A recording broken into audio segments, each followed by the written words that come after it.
Olá, boa tarde, bom dia. Não sei onde você está nos assistindo agora, mas seja muito bem-vindo. Hoje teremos uma live muito bacana, né, com um grande parceiro aí, um cara que eu admiro bastante o trabalho que ele faz, a forma como ele faz, porque não é tanto como o que você tem de conhecimento, né? Eu sempre levo isso muito a sério, mas a forma como você passa isso e principalmente a forma como você contribui. Eu acho que não existe ninguém inteligente o suficiente que não seja capaz de contribuir. Eu acho que a inteligência ela tá na forma como você contribui e ajuda outras pessoas, né? Com o conhecimento que você tem, obviamente. E o nosso convidado de hoje é um cara que faz isso com muita propriedade, é um cara que eu admiro bastante e eu sempre tive vontade de conversar com ele aqui e estou realizando aí um, um grande. Agora conversando com esse cara fantástico aí. Vamos falar com ele agora. E aí, meu amigo, como tá? Opa! Como vai, meu amigo? Bom dia, tudo bem? Tudo bom? Por aí, as coisas estão tudo bem? Bem, graças ao bom Deus e por aí. Que maravilha. Aqui é um paraíso, cara. Isso aqui é o paraíso na Terra. Graças a Deus. Eu acredito, É. eu acredito e te ouço bem. Cara, primeiramente Você, gostaria. eu te vejo Oi? e te ouço bem. Você me vê e me ouve bem? Também? Sim, sim, sim. Tudo Tranquilo? certo. Cara, Legal. queria. Gratidão por esse convite, Que é cara. isso, eu queria te agradecer imensamente aí a tua disponibilidade, a disponibilidade de você fazer parte desse programa com a gente também, poder trazer o teu conhecimento e principalmente poder trazer a forma como você passa tantos contextos extremamente complexos e umas amarras, às vezes eu vejo assim uns nós, umas amarras, umas coisas muito loucas, e você vai lá e vai deslindando aquele negócio, e às vezes é 2, 3 minutos, cara, não é alguma coisa assim que, sabe, que você enrola, não, você vai transformando aquilo em algo simples. E eu acho genial isso, eu acho genial as pessoas que transformam coisas complexas em coisas simples, sem tornar simplista, sabe? Porque assim, eu percebo por trás do Tato, e eu já vou me apresentar, depois eu vou deixar com que ele se apresente para vocês também, é essa forma que você tem de simplificar as coisas sem deixar simplista, porque a gente sabe que a gente trabalha com mente, a gente trabalha com pessoas, a gente trabalha com vidas muitas vezes, a gente trabalha com planos futuros, né? E as pessoas buscam na gente esse apoio, essa referência, e a gente tem que ter muita responsabilidade em cima do que a gente fala, sabe? Então, assim, eu admiro muito as pessoas que trazem essa prudência, trazem essa consciência e principalmente fazem da sua vida o que elas pregam, né? Porque também tem muito isso. A gente vê muita gente falando muita coisa, mas a vida do cara é um caos, né? E eu vejo que você não, você tem uma vida bacana, uma vida sólida, uma vida equilibrada, obviamente com problemas como todo mundo tem, né? Quem não os tem, e os problemas são importantes para o nosso crescimento também, mas ao mesmo tempo que você ensina as pessoas a lidar com diversos tipos de problemas, a gente vê que a sua vida é o que você desenha. Então, assim, o seu laboratório é você, eu acho isso muito bacana.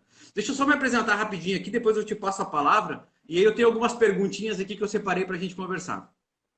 Meu nome é Alexandre Rodrigues, eu trabalho com neurociência aplicada a negócios já há alguns 10 anos por aí. Uh, trouxe aqui o Tato Martins, para conversar com a gente agora, né? Ele é um dos professores de um programa que nós estamos desenvolvendo, de um treinamento bem especial ainda. A gente não vai falar sobre ele aqui, mas a gente vai falar um pouquinho sobre a história do Tato e a forma como ele traz os conteúdos que ele tem. E esse é o grande propósito da nossa live. Eu separei aqui algumas perguntas, né, algumas perguntas chaves que eu quero fazer para o Tato aqui. E espero que vocês gostem, espero que vocês acompanhem essa live depois disseminem, tá?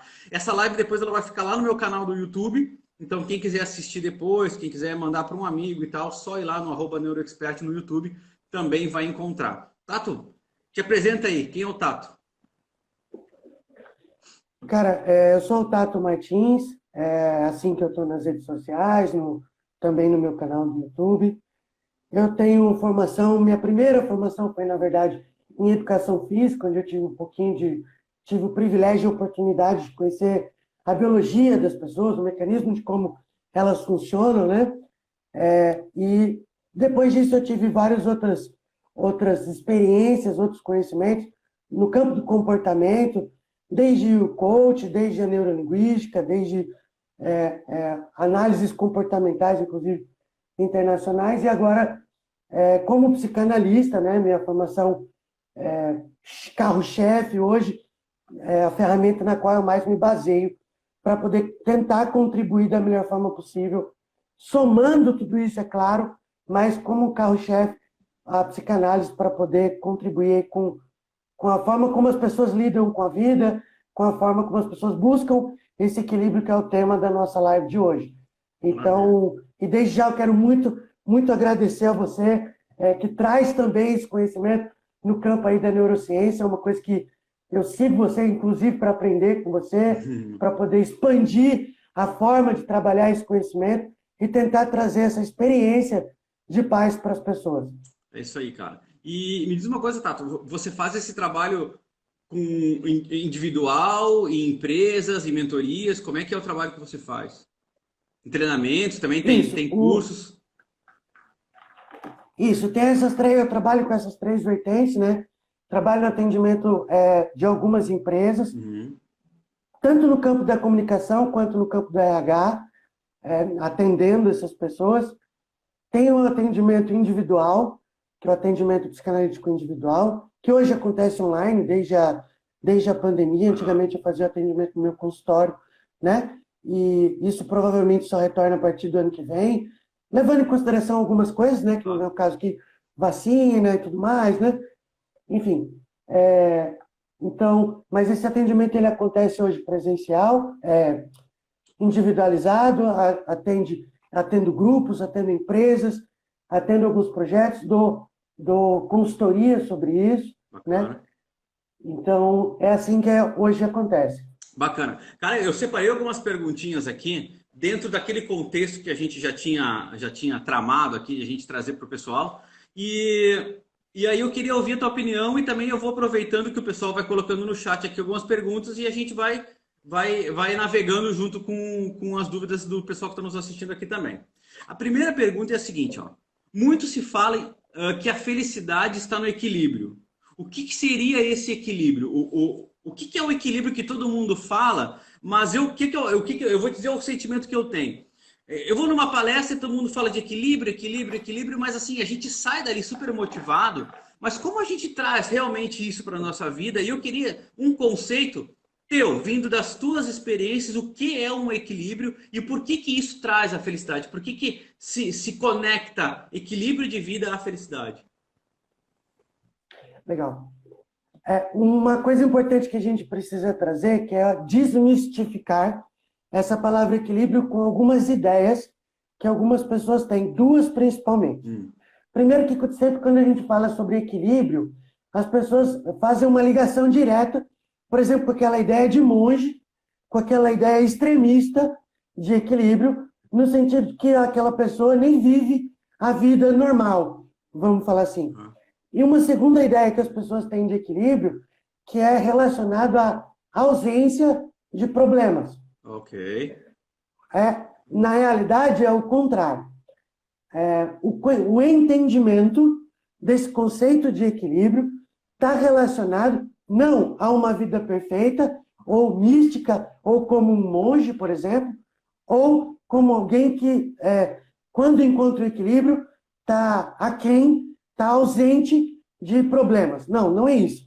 Na realidade, o equilíbrio, ele permite que a gente tenha, sobretudo, a paz e, consequentemente, a felicidade, porque ele se trata da forma como eu traduzo, como eu identifico e lido com os problemas. Como isso acontece depende de um conjunto de fatores. Mas entender que o equilíbrio, por exemplo, é você estar dirigindo o seu carro, o pneu furar, e eu não fingir que esse pneu não furou, eu não ficar super feliz porque esse pneu furou, eu ignorar ou largar o meu carro abandonado com esse pneu furado. Não. O equilíbrio é eu entender que o pneu furou, eu entender que eu tenho as ferramentas para resolver aquela questão, que aquilo vai acontecer em instantes, eu resolver com tranquilidade e lidar com aquilo com tranquilidade. Então, eu acho que o principal ponto é esse. E aí, a gente entende que essa felicidade conectada ao equilíbrio, ela está meio que como uma consequência, e não como uma relação de dependência ou uma relação direta. Não, ela está como uma consequência. Entendi. É porque, na verdade, tudo o que é extremo já foge ao equilíbrio, né? Exatamente. E aí, assim, a gente precisa entender também que a forma como a gente interage com o mundo, tanto do ponto de vista psicanalítico, quanto do ponto de vista da neurociência, está relacionado a registros que a gente tem. Ok. E esses registros, eles são individuais. Portanto, para que eu possa ter equilíbrio com as coisas que acontecem na nossa vida e, por consequência, ter experiências de felicidade na vida, eu preciso ter um entendimento da individualidade, primeiro de tudo, e do autoconhecimento que é necessário ter em relação a esses meus registros, para que eu possa trabalhar eles, entendê-los e, com as ferramentas adequadas, ser capaz de lidar com as coisas com mais tranquilidade, com mais sabedoria, e, a partir disso, sofrer menos consequências, menos efeitos emocionais com tudo que acontece, e aí sim, nesse equilíbrio, eu tenho a possibilidade de ver felicidade, de experienciar felicidade, inclusive na gratidão de um problema que podia ter sido pior e não foi. Ou da forma como eu reagi com aquilo, sem ter aumentado esse problema, sem ter ferido outras pessoas. Enfim, tendo resolvido aquilo com tranquilidade. Então, essa felicidade conectada a esse equilíbrio depende da consciência que eu preciso ter do meu autoconhecimento relacionado ao equilíbrio de como eu lido com tudo na vida. Entendi. Tá muito vinculado à própria maturidade também, né? Você ter maturidade suficiente para, ao mesmo tempo que você enfrenta os seus problemas que são seus, você também reconhece no ambiente as felicidades que você tem, né? Isso. Essa maturidade, ela também depende de fatores importantes, que é o seguinte: experiência. Ok. Maturidade do ponto de vista de maturação, de maturar.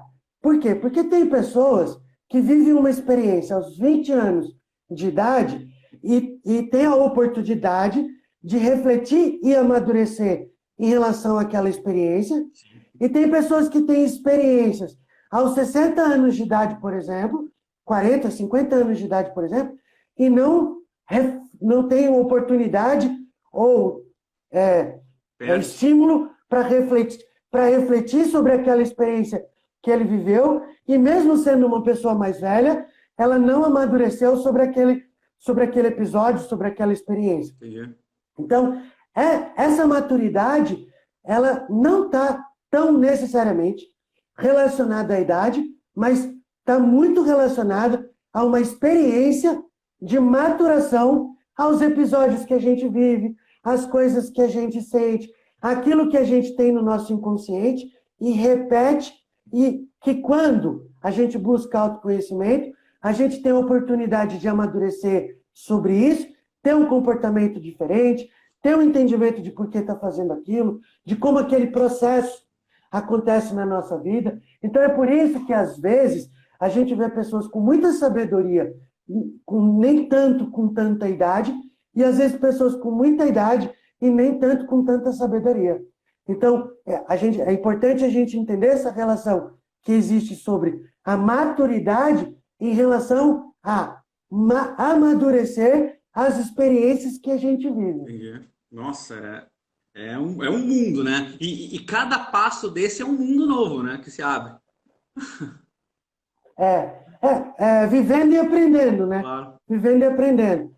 Freud, ele fala sobre fases de desenvolvimento, e aí quando a gente se torna adulto, tem determinadas coisas que, segundo Freud, na gente não mudam mais. O que muda é a nossa forma de lidar, de entender e de interpretar sobre essas coisas.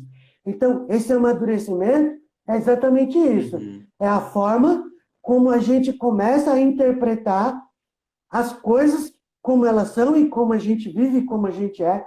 Isso permite que a gente encontre nas situações paz.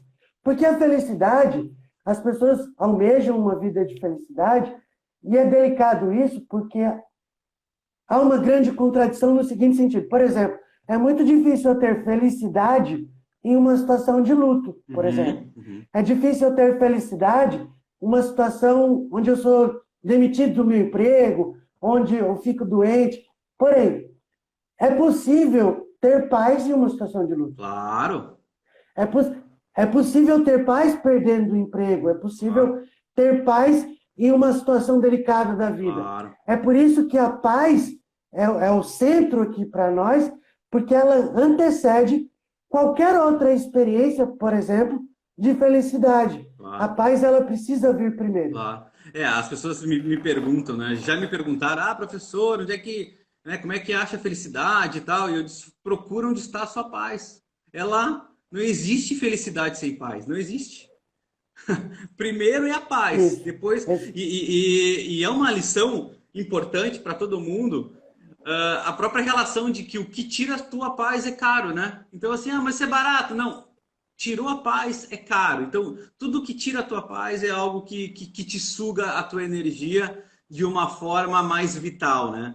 Mas me diga uma coisa, Tato, como é que as pessoas podem. Claro, cada um é diferente, mas como é que as pessoas podem exercitar a busca por esse equilíbrio? Assim, teria alguns passos, alguns pilares, algumas coisas que são primordiais, obviamente, dentro da tua visão, de que as pessoas poderiam refletir, vamos dizer assim? Tem uma analogia que eu gosto de fazer para que o processo, inclusive, fique mais didático, que é o seguinte. Isso. Para a gente poder fazer qualquer coisa na vida, qualquer coisa, é necessário, no mínimo, duas coisas, que é conhecimento e ferramenta. Por exemplo, se eu for trocar um pneu de um carro, não adianta eu saber trocar se eu não tiver chave de roda, um macaco e assim por diante. Assim como não adianta eu ter a chave de roda e o macaco, e se eu não souber usar, não vai ter como eu trocar. Um cirurgião, por exemplo, ele pode ter todo o conhecimento do mundo, mas se ele não tiver o bisturi, se ele não tiver os instrumentos para que ele possa fazer aquilo, não tem como ele chegar no resultado que ele precisa. Eu posso ir fazer uma prova, ter todo o conhecimento do mundo, e se eu não tiver a ferramenta, não tem como eu fazer essa prova. Então, para tudo, a gente precisa de duas coisas: conhecimento e ferramenta. Então, para a gente poder ter um progresso emocional na vida, através da paz, né, de uma experiência de paz com as coisas que a gente interage, e com a vida que a gente leva como um todo, já que cada um tem experiências diferentes, todo mundo que está assistindo aqui está passando por coisas diferentes.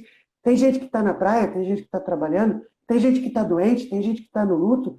Cada um tem que lidar com aquilo que está vivendo. Para que isso seja possível, na minha opinião, precisa de duas coisas. Precisa de conhecimento e precisa de ferramentas para lidar com isso. Uhum. Então, tem dois conhecimentos principais que a gente precisa ter. Primeiro, autoconhecimento. Okay. Que é o seguinte: se eu não souber o que está tirando a minha paz, eu não tenho como consertar o que está quebrado. Então, senão eu vou tentar ficar consertando coisas que não são o problema e o problema continua.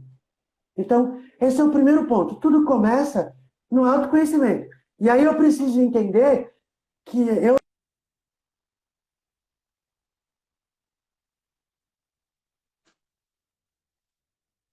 Voltou. de duas questões e de dois instrumentos importantes, que é psique e biologia. Ok. Então, uma das coisas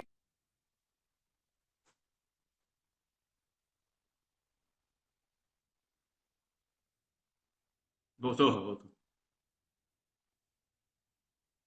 é que quando uma pessoa está fora de um estado de paz, ela está desequilibrada, ela não está bem, ela precisa procurar também um profissional da saúde, porque isso às vezes pode ser um desequilíbrio fisiológico, pode ser um desequilíbrio neurológico, ou seja, estrutural, biológico, né? Claro. É uma possibilidade. Isso. E outra possibilidade são questões emocionais.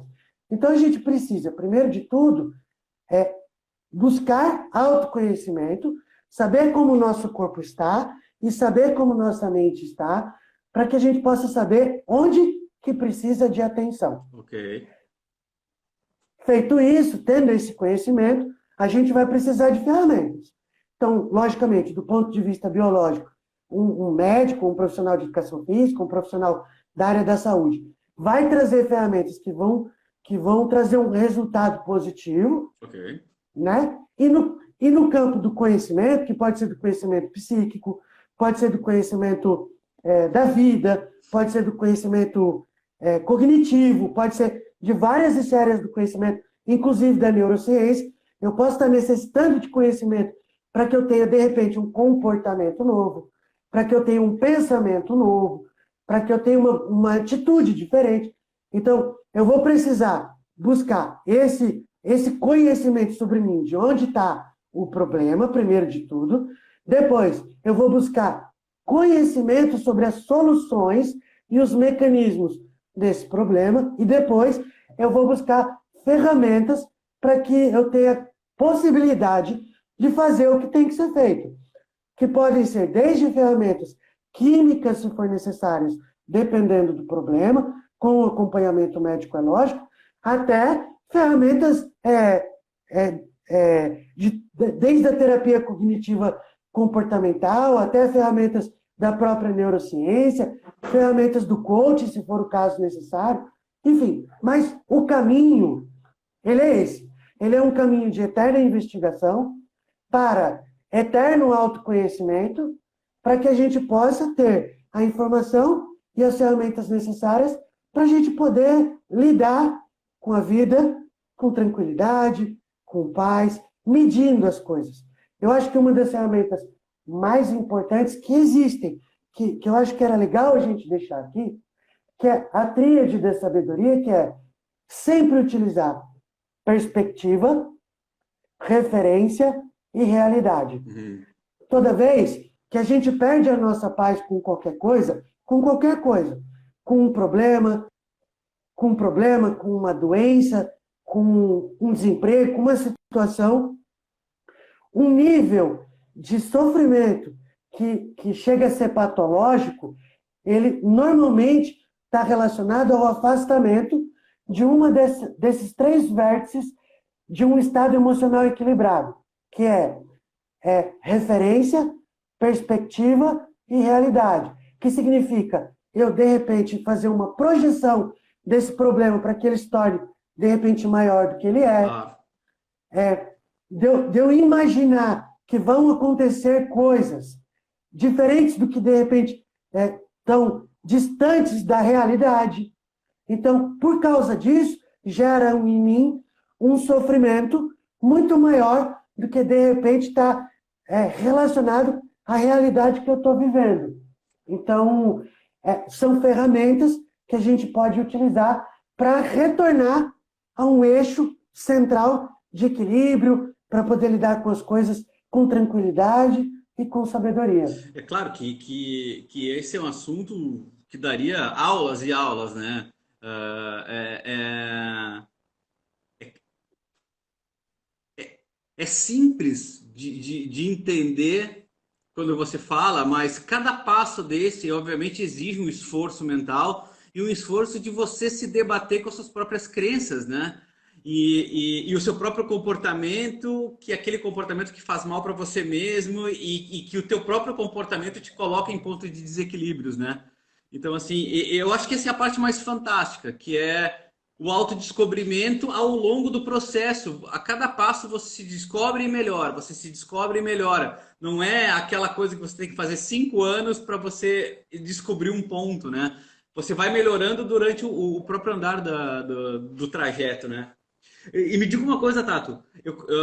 Tem uma outra pergunta que diz assim: quais são as práticas que você sugere para que as pessoas possam exercitar isso?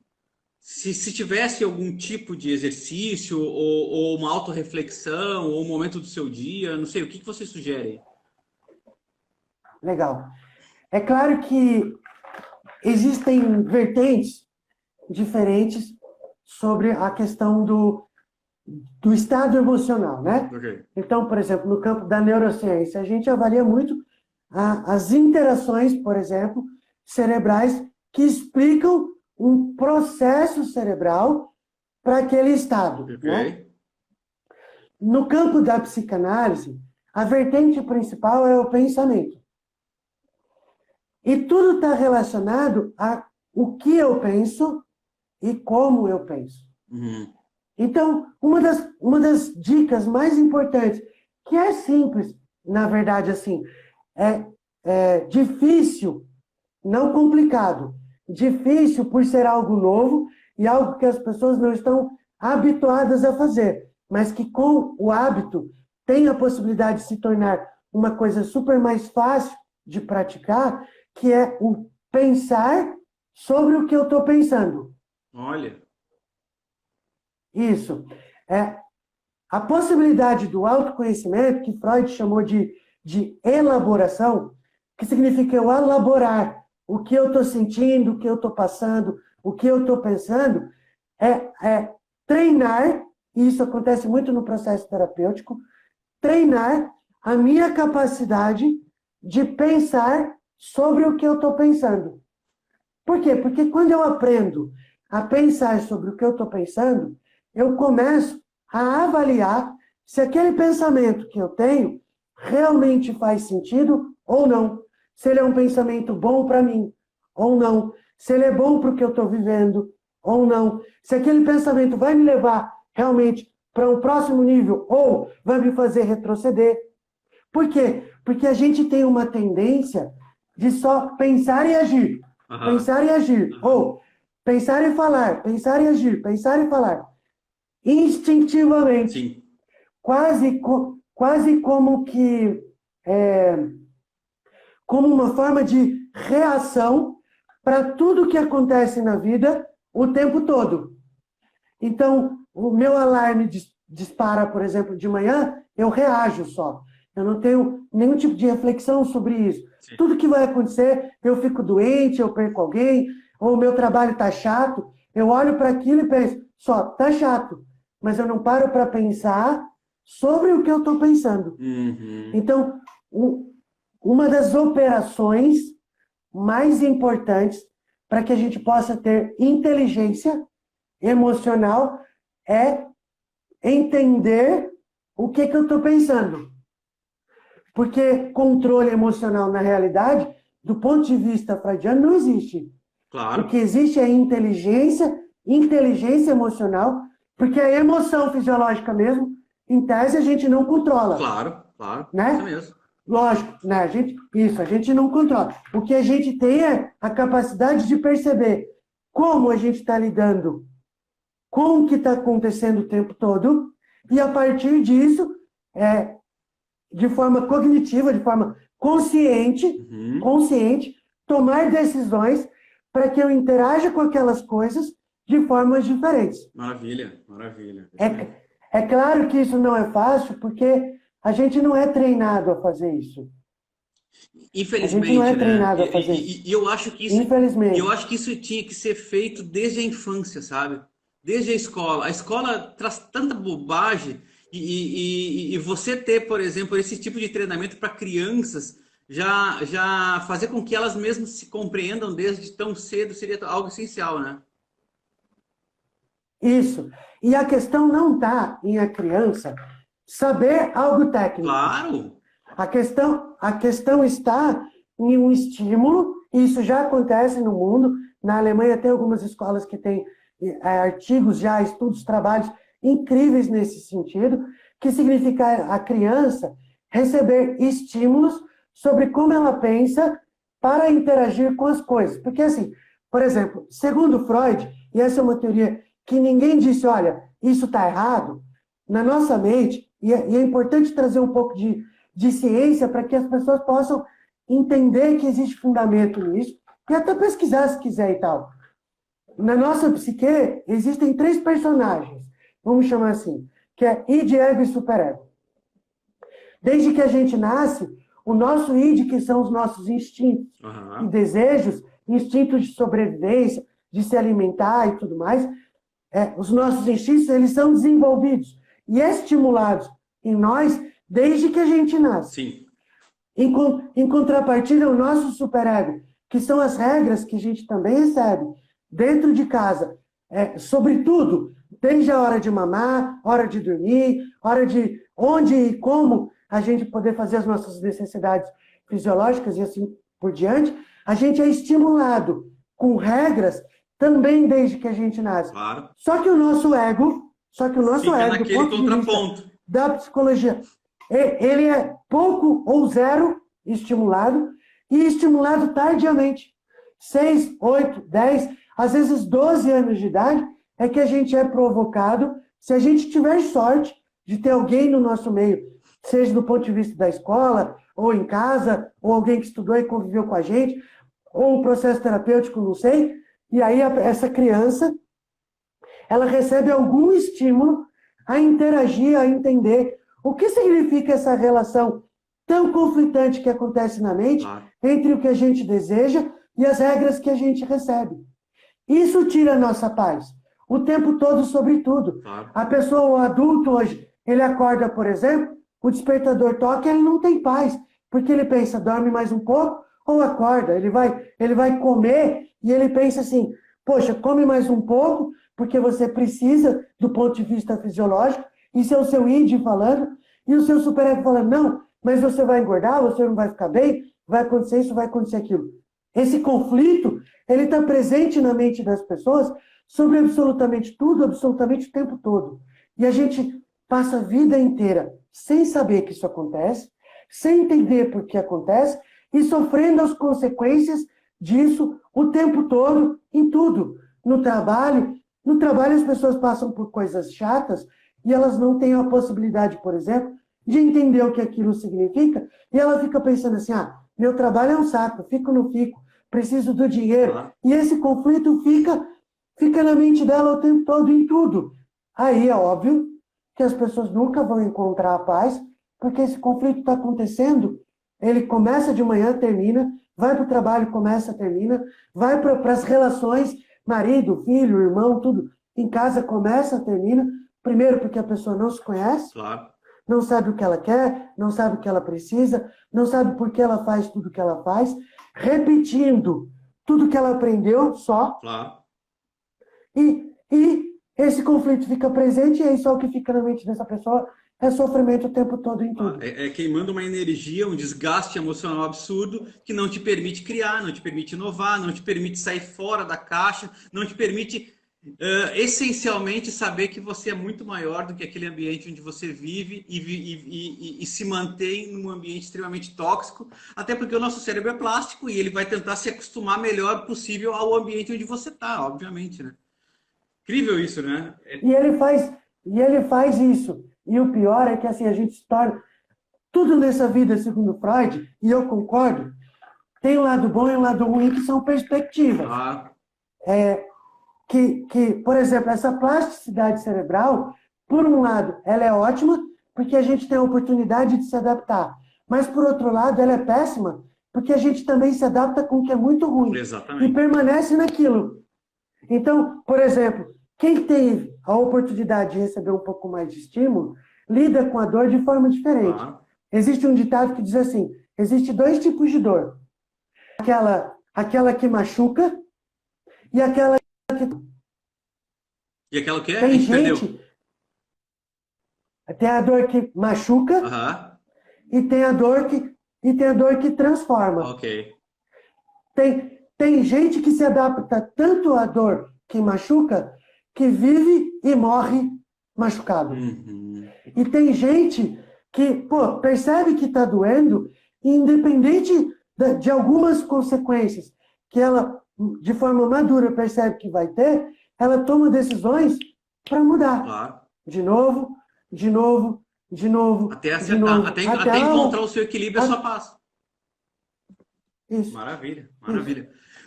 E essa precisa ser uma busca incessante. Claro. Porque se a gente não, é o propósito de vida. Se a gente não buscar isso, a gente vai buscar o quê? Que é o que dizem, né? Nós fomos feitos para sermos felizes. Nós fomos feitos para ter paz, né? Principalmente a paz interior. É, É isso aí. Ah, deixa eu ver uma outra pergunta aqui. Quais as vantagens que os gestores têm quando aprendem a gerir o equilíbrio em sua equipe? Agora a gente tá, agora eu anotei essa questão que é para exatamente não perder essa linha, porque a gente está falando muito no equilíbrio interno, né?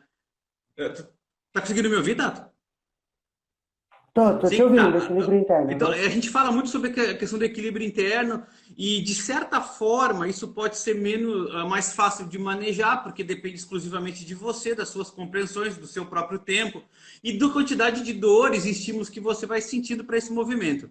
Agora, quando você é um gestor de uma equipe ou pai de família e que você tem que extrapolar isso para os outros, há forma de você também trabalhar ou se propor a trabalhar equilíbrio em outras pessoas? Existem níveis, Ah, ok. níveis de poder que a gente tem em relação a determinadas coisas. Ok. Tudo começa principalmente no poder que a gente tem sobre a gente. Por quê? Porque quando a gente está em um estado de paz, a gente já exerce uma grande influência no meio no seguinte. Por exemplo, quando alguma coisa acontece, tem duas formas como eu posso reagir. Eu posso reagir de forma impulsiva e posso reagir de forma inteligente. Ok. A forma como eu reajo já exerce uma consequência no meio. Por quê? Porque se alguém fala alguma coisa que eu não estou em um estado de paz, por exemplo, para lidar com aquilo, já corre o risco de eu dizer outra coisa impulsivamente, que vai gerar uma bola de neve e assim por diante. Então, por exemplo, eu não promovo o equilíbrio do meio. Ao contrário, eu promovo ou eu participo, tenho um papel de contribuição com o desequilíbrio de um meio que já está desequilibrado. Ok. Portanto, tudo começa em mim. Nem que seja para eu ser o fim de um problema. Ok. Por enquanto eu ainda não fiz nada no outro. Nada. Por enquanto, eu apenas fui o quê? O fim de um problema. Aquele problema turbulento na equipe ou em uma pessoa específica, eu como um gestor, que é a questão aqui, ou como um líder, ou até como participante da questão. Claro, claro. Através das perguntas corretas, através de determinadas atitudes, eu tenho a possibilidade de repente, simplesmente colocar o fim a um estado de inconsciente coletivo desequilibrado. Entendi. Beleza, então isso é um primeiro ponto. Segundo ponto, ainda no que diz respeito a mim, dependendo do quanto eu me conheço, Uhum. é o nível da minha capacidade de não transferir as minhas questões no outro. Nossa. O Freud chamou isso de mecanismo de transferência e de contra-transferência. Mas aí a gente precisaria de bastante tempo para explicar exatamente como isso funciona. Mas assim, quase tudo que me incomoda no outro está em mim. E isso acontece como um jogo de ping-pong, na verdade. Por quê? Porque eu nego isso em mim. Eu me vejo de uma forma e vejo o outro de uma outra forma. Normalmente, quando eu não me conheço, eu vejo os dois da forma que eu quero. Eu me vejo da forma que eu quero e vejo o outro da forma que eu quero, porque isso é mais saudável para mim. Nossa. Beleza? Então, quando eu me conheço e eu vou interferir, seja em um conflito da equipe, ou no resultado da equipe, ou como a equipe se comporta, Uhum. se eu me conheço, e esse passo é importante demais, já há efeitos positivos, porque a forma como eu lido com o outro, seja para eu dar um feedback, seja para eu dar um feed forward, seja para eu intervir em como as coisas estão acontecendo na equipe, eu já não faço isso mais focado em mim, no meu ego ferido. Eu faço isso agora focado no resultado. Você consegue distanciar as duas coisas, é isso? Nossa! Isso. Mas E deve ser um aí, exercício mental absurdamente desgastante, pelo menos no início, até você exercitar isso bastante, né? Porque você conseguir eximir a sua relação emocional, principalmente que te protege de um ambiente competitivo, putz, Inclusive porque o ambiente competitivo, eu estou constantemente, como em uma manada, tentando construir, entender e manter o meu lugar. ok, E quando eu não consigo fazer isso com inteligência, porque o certo seria o quê? Quando eu já sei quem eu sou e qual é meu lugar, eu não preciso gastar energia com nada em relação a isso. ok, Porque eu já sei. ok, Quando eu não sei, o tempo todo eu fico tentando provar. E por eu não saber, eu provo do jeito errado, o que consome muita energia. Então, quase sempre eu provo ou no grito, ou na hierarquia, ou de forma mimada, que daí, quanto menos eu consigo, mais eu vou recorrendo aos meus recursos primitivos infantis, certo? Que é igualzinho a criança mimada que não consegue o Kinder Ovo e que deita no chão, bate e grita é uma e restrição de chora. portfólio de comportamentos que você tem. Isso, exatamente. Então, veja, só o fato de eu me conhecer, primeiro de tudo, e tudo começa aí, de eu saber quem sou na minha família, de eu saber quem sou no mundo, de eu saber quem sou no meu trabalho. Por exemplo, que eu vejo chefes que gritam. Aham, Isso, isso é a maior incoerência de todas, porque é ele esquecendo que ele é chefe. claro, Se tem uma pessoa que não precisa gritar em uma corporação, é o chefe. claro. E normalmente é quem mais grita por achar que por ser chefe pode. Olha Coerência. que incoerência. Exatamente. Então, vê, cara, e a gente ainda nem está falando na possibilidade que a gente tem de influenciar o comportamento dos E outros. sim, sim. A gente nem está falando disso. A gente está falando só do quanto é necessário, primeiro, a gente mudar, a gente se conhecer. E por que não dá, cara, para eu exigir que um colaborador meu esteja em estado de paz com tudo que ele lida, se nem eu estou? Claro, claro. Não dá. Então, eu preciso, primeiro de tudo, fazer isso. Quando eu fizer isso, eu já vou ter uma influência, inclusive como exemplo. Mas isso é o menos importante. Muito mais com a forma como eu interajo com as coisas, no meu meio, em relação a tudo que eu faço e que eu falo e que eu exijo, por exemplo, Uhum, porque no mundo corporativo tem que ter exigência, tem que ter claro, cobrança, tem que claro, ter. Tudo isso tem que ter. claro, Nós não estamos falando de paz e amor. claro. Não tem nada a ver com isso.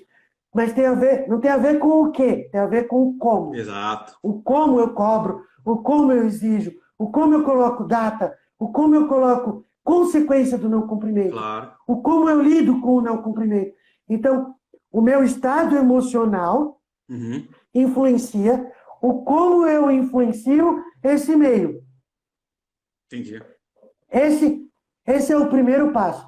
Consome energia, o que você disse está totalmente correto. Consome muita energia. Por quê? Porque é muito difícil olhar no espelho. Claro, com certeza. Principalmente quem já construiu alguma coisa. Imagina você ter que Porque largar todo aquele castelo de areia que você demorou anos construindo e dizer que aquele castelo não é mais funcional.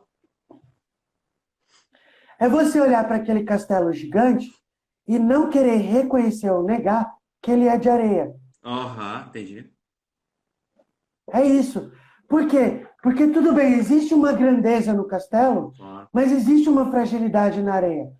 Tem como eu curtir a grandeza que existe no castelo, mas também tem como eu assumir a fragilidade de que ele é de areia, usando o seu exemplo, Uhum. para eu fazer uma barricada. Entendi, entendi. E me preparar. E tá tudo bem. Mas você não E tá pode tudo dizer bem. que ele é de tijolo se ele é de areia. Essa é a consciência. Esse é o passo um. Entendi, entendi. Só para se sentir bem. Entendi. No sentido de que, poxa vida, eu cheguei nessa fase da vida que eu construí isso, eu sou alguma coisa. eu não preciso disso Entendi. para entender que eu sou, sim, alguma coisa. Entendi. Entendi. Nossa. E se eu fui capaz de construir tudo, cara, se eu fui capaz de aprender, mesmo que venha onda e derrube tudo, se eu aprendi a fazer, eu já sou alguma coisa. Claro. Porque se for necessário, eu faço tudo de novo.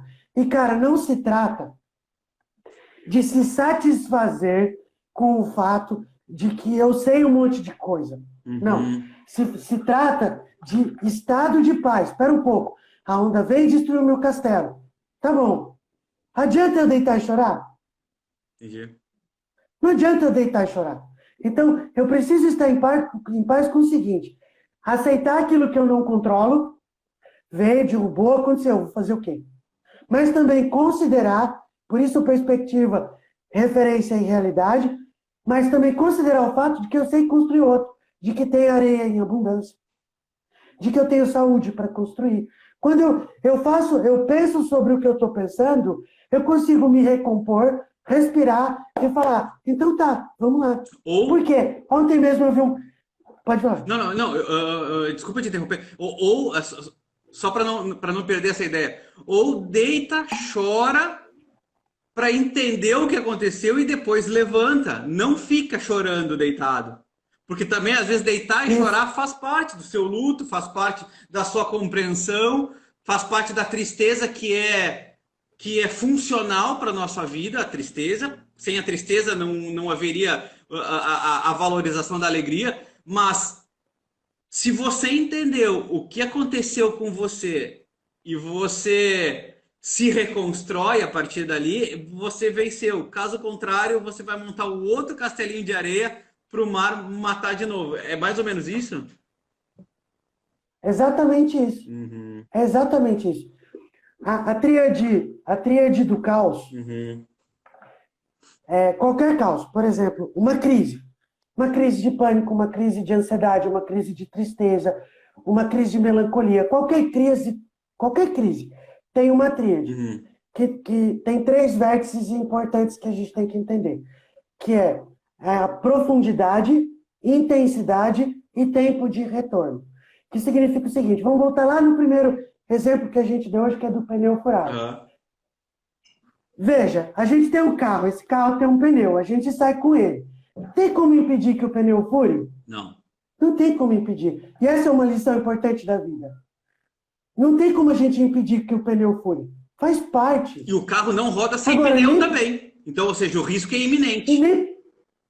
E nem por isso, por exemplo, igual você vai sair da sua casa hoje para ir ao mercado de carro, você não vai entrar no carro e vai ficar pensando assim, por favor, não fura pneu, por favor, não fura, e tal. E você vai ir, beleza.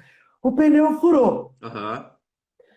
Você vai encostar no acostamento e vai, obviamente, ficar chateado. Cara, ninguém comemora porque um pneu fura. Ninguém. Agora, justifica você ficar 3 dias dentro do carro? Claro. Não faz sentido. É essa a questão. É o tempo de retorno. Então, tudo bem. Seu castelo de areia caiu, tudo bem você ficar triste. Mas a gente precisa ter essa percepção para avaliar o seguinte. Espera um pouco. Tem o tempo de todas as coisas. Você teve um problema, você vai para casa, chora, conversa. Eu falo para todo mundo, chuveiro e travesseiro, que significa o seguinte, você se recompõe, se lava daquilo, descansa um pouco, repensa. Outro dia, tudo bem, mas vamos lá. Existe um tempo de retorno, que também é treinado. Porque desde lá de criança, a gente era acostumado a cair e machucava, a gente ficava no chão chorando, esperando alguém vir e nos salvar, e nos trazer o acalento, nos trazer um conforto, por mais que continuasse doendo. E depois que a gente vira adulto, isso não tem mais. Não vai vir ninguém. Claro. Então a gente precisa entender e ser, porque a gente está falando de adultos, o nosso próprio acalento, o nosso próprio conforto, conscientemente. É claro, de novo, Como a gente não recebeu conhecimento e ferramentas para fazer isso, quando a gente percebe que a gente precisa de ajuda, precisa procurar. Precisa procurar ajuda de um especialista, tanto do ponto de vista fisiológico, sempre, em todos os aspectos, quanto do ponto de vista psíquico-emocional. Não tem jeito. Maravilha, maravilha. Deixa eu ver aqui. Sabemos que... Eu quero conseguir ainda ter tempo de a gente falar um pouquinho sobre um tema que eu acho extremamente relevante e eu trabalho muito isso na minha própria vida, que é a questão do próprio propósito, de se ter um propósito. Se fala muito em propósito. Eu notei uma pergunta que diz assim: as pessoas têm medo de buscar o seu verdadeiro propósito. Como é que você aconselha as pessoas que tenham esse perfil de buscar o seu propósito? Tu acha que propósito para determinadas pessoas é elas se entrarem em embate com um desafio que elas possam ter medo de não querer cumprir e acabar se encostando numa zona de conforto que é mais doce, mas em compensação é mais frustrante? Como é que tu enxerga isso? Tá. Cara, essa pergunta ela é assim, ó. A gente tem que tomar muito, muito, muito cuidado com ela, na minha opinião, porque eu gosto de trabalhar com perspectivas e ser bastante cético com ditas verdades. Por quê? Okay. O termo propósito, ele vai ter nuances diferentes dependendo da linha de trabalho ou da linha do profissional que você for falar. Por exemplo, se você for falar com um coach, propósito tem um caminho, okay, uma nuance. Se você for falar com um neurocientista, por exemplo, não importa o propósito, o que importa é ter um. Porque daí lá na ressonância vai ficar azul, tá lindo, okay, por exemplo. Sendo bem simplista aqui, okay, né? Okay. Mas não ignorando a ciência.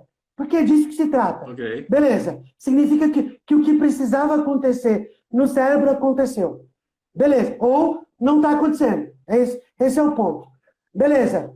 Se a gente for para a linha da psiquiatria, por exemplo, psicoquímica, que a gente precisa desse profissional também, para quem é incapaz de encontrar um propósito que pode estar relacionado à ausência de química mesmo, okay, é um outro caminho.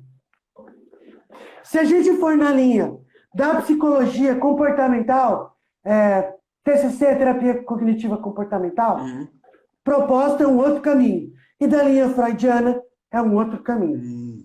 Eu, toda vez que para tentar contribuir da melhor forma possível com as pessoas que eu atendo, tento levar em consideração todas essas perspectivas. Nossa. E quando eu faço isso, eu faço de duas formas. Primeiro, eliminando algumas essenciais. Neurociência, neuroquímica com psiquiatra, que é o quê? Intervenções que, se eu não tenho a química mínima necessária, não adianta eu falar de propósito, de felicidade, de equilíbrio, porque, inevitavelmente, isso não vai acontecer. Sim, você tá precisa estar, primeiramente, em equilíbrio químico. Até para que você esteja em um estado saudável fisicamente, para refletir sobre teorias de propósito. Claro. Beleza. Então, esse é o primeiro ponto. Basicamente. Basicamente. Segundo ponto. Cara, exatamente, é Maslow. Exatamente isso. Boa colocação. Segundo ponto. Eu acho que propósito não é algo imutável. Ok. Em duas situações. Primeiro, que propósito não precisa ser um só. Por exemplo, eu posso ter um propósito de vida espiritual. Okay. Eu posso ter um propósito de vida conjugal. Eu posso ter um propósito de vida profissional. Eu posso ter um propósito, e assim por diante. Okay. Daquilo que eu trato pessoalmente, tá? E aí totalmente tendencioso, chamo de pilares da vida. Ok. Porque nenhum é mais do que o outro.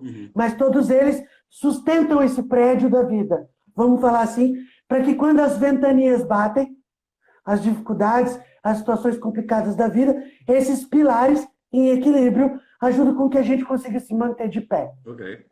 Uma teoria pessoal essa. Então, assim, primeiro, mais de um propósito, certo?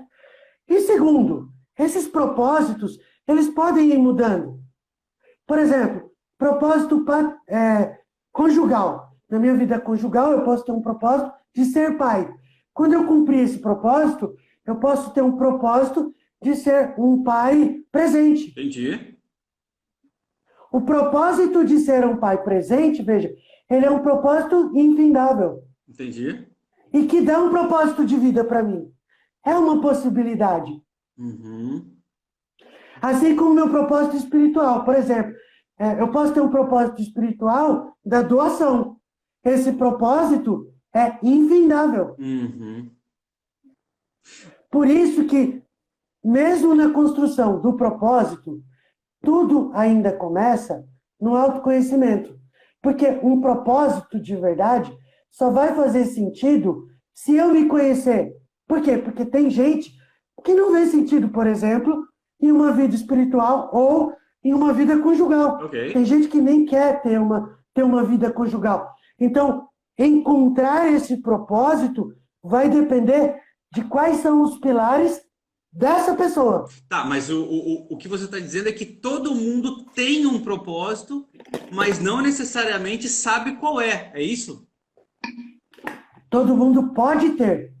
Tá, mas tem como viver sem um propósito? Viver por viver? Tem. É? Tem. Mas E muita gente faz isso. deve ser complicado, né? É triste, na verdade.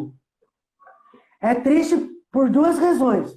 Primeiro, porque ela não usufrui das possibilidades que ela tem, de experiência, de aprendizado, de maturação, Maravilha. de tudo. De experiência em relacionamentos, de experiência, sei lá, com Deus, para quem acreditar ou não acreditar, de experiência com tudo, certo?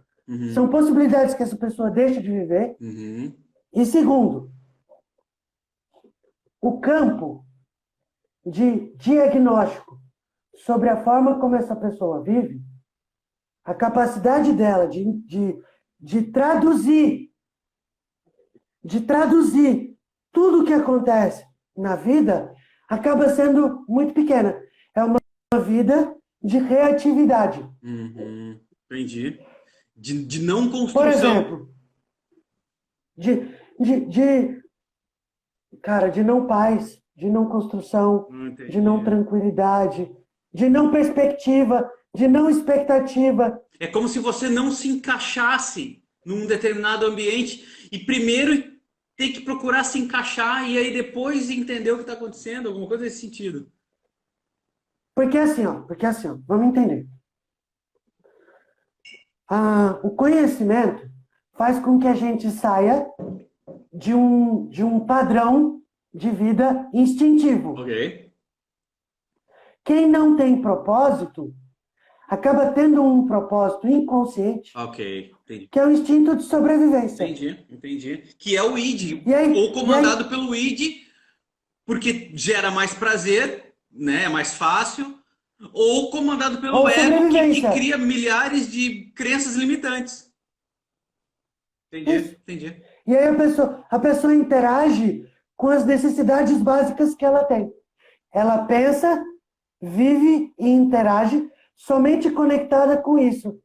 Entendi, cara. Incrível isso. E aí, assim, porque não existe propósito se eu não o souber.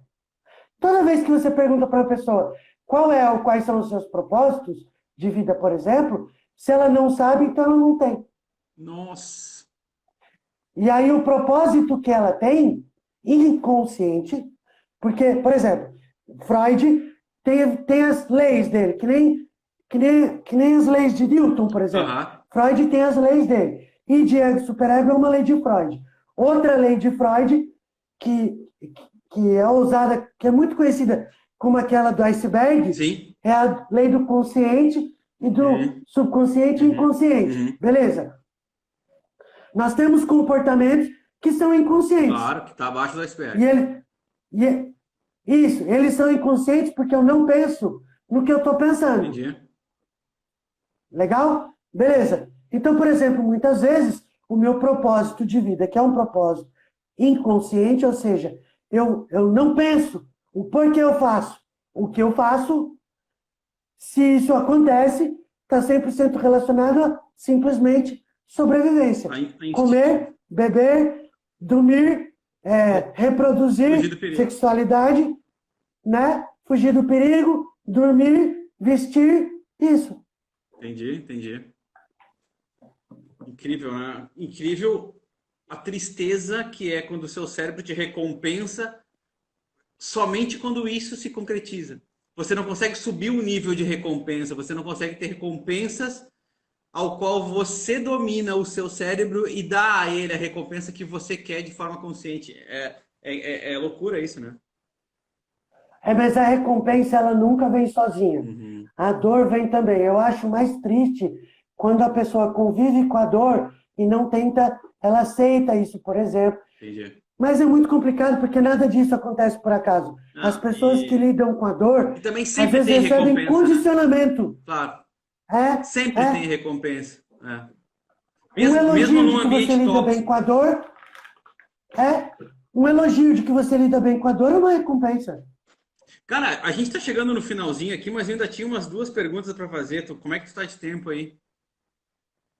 Cara, assim, se a gente puder indo para o final seria bom.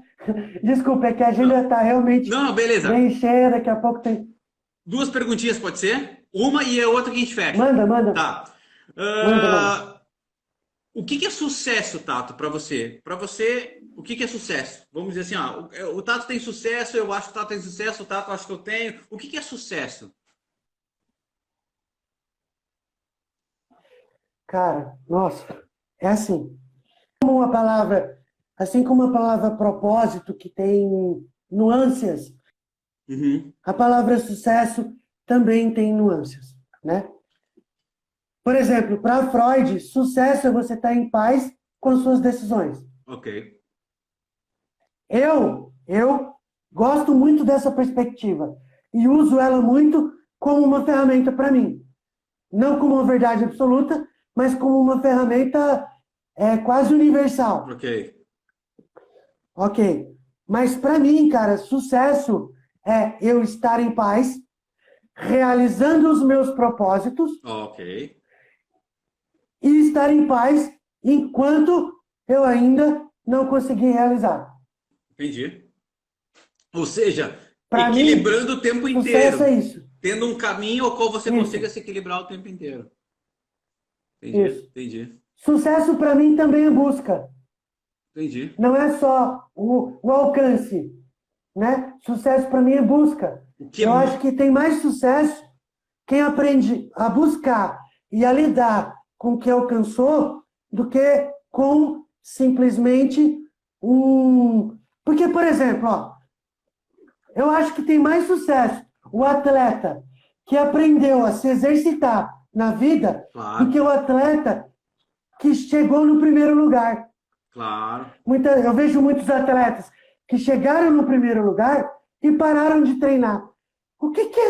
Que sucesso que foi esse? Claro. Foi só uma lata? Claro. Aquela lata, aquele prêmio, aquele pódio é muito importante. Claro. Mas espera, qual foi o estilo de vida? Claro. Qual foi o aprendizado?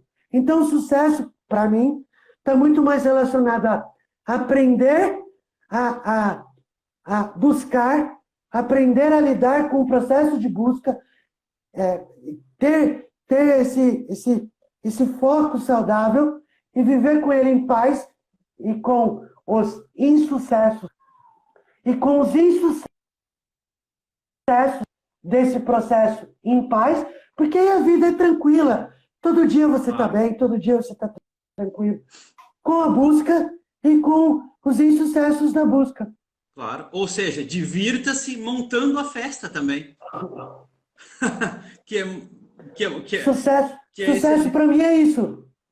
Maravilha.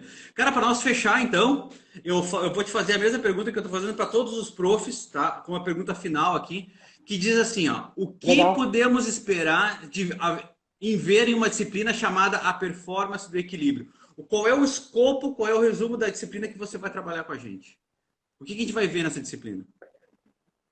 Tá. Nessa disciplina, a gente vai ver duas coisas importantes. Conhecimento sobre o que significa, sobre como funciona, questões importantes como equilíbrio, estado de paz, inteligência emocional, performance emocional, performance e influência emocional. Então, conhecimento sobre isso e ferramentas sobre isso. Que significa o seguinte, eu entender o que isso significa, entender como isso funciona e pegar as ferramentas para isso, ir lá e fazer. É isso que a gente pretende propor e trazer da melhor forma possível para os alunos aí para essa disciplina. Maravilha, cara. Cara, muito obrigado de novo pelo teu tempo. Ora, foi fantástico. A hora passou assim, ó, num estalo de dedo. E eu fico totalmente à tua disposição, tá? Sempre que você precisar aí, sempre que você precisar de algum apoio, qualquer coisa aí que eu possa contribuir para o teu sucesso, para as coisas que você está fazendo. E muito obrigado, então, de novo, pela tua disponibilização. Muito obrigado a todo mundo que nos assistiu aqui. Esse vídeo eu vou subir para o YouTube depois. Então, se você está assistindo no YouTube, manda isso aí para mais pessoas que você acha que pode ajudar. E eu vou te dar esse finalzinho aí para dar o teu tchauzinho aí para o pessoal que nos assistiu, tá? Obrigado. Cara, Xande, eu tenho que agradecer de coração pela oportunidade de estar contigo. Eu tenho uma admiração grande pelo profissional que você Cara, é, pelas pessoas com quem você se conecta, pelo seu network, que é incrível. E assim, eu já estudei muito network e sei que o network só acontece da forma como você desenvolve quando você é uma boa pessoa. Tem a ver com conhecimento, tem a ver com ferramenta, tem a ver com um monte de coisa, mas tem a ver com as sementes boas que você planta. Cara, você é um agricultor de coisas boas, você é um agricultor de conhecimento, de conexões saudáveis. No nosso grupo do NeuroExpert, eu adoro as coisas que você compartilha, o quanto você é proativo. E, cara, eu falo isso de coração mesmo. Não é demagogia, não, tá bom? Eu admiro silenciosamente, porque eu sei que tem muita gente lá que está lá mais como espectador e tudo mais, mas eu sou seu fã. Obrigado por essa oportunidade. Parabéns pelo teu trabalho. Legal. Eu me sinto honrado de estar aqui contigo. Legal. Obrigado, viu? Obrigado por todo mundo que nos acompanhou. E bora para essa jornada junto aí, tudo que a gente pode trocar e aprender junto. É isso aí, gente. Estamos à disposição de todo mundo para contribuir dentro do que a gente puder. Obrigado, Tato. Grande abraço, cara. Bom dia para ti. Obrigado, meu amigo. Valeu. Tchau, grande querido. honra. Valeu. Tchau, tchau.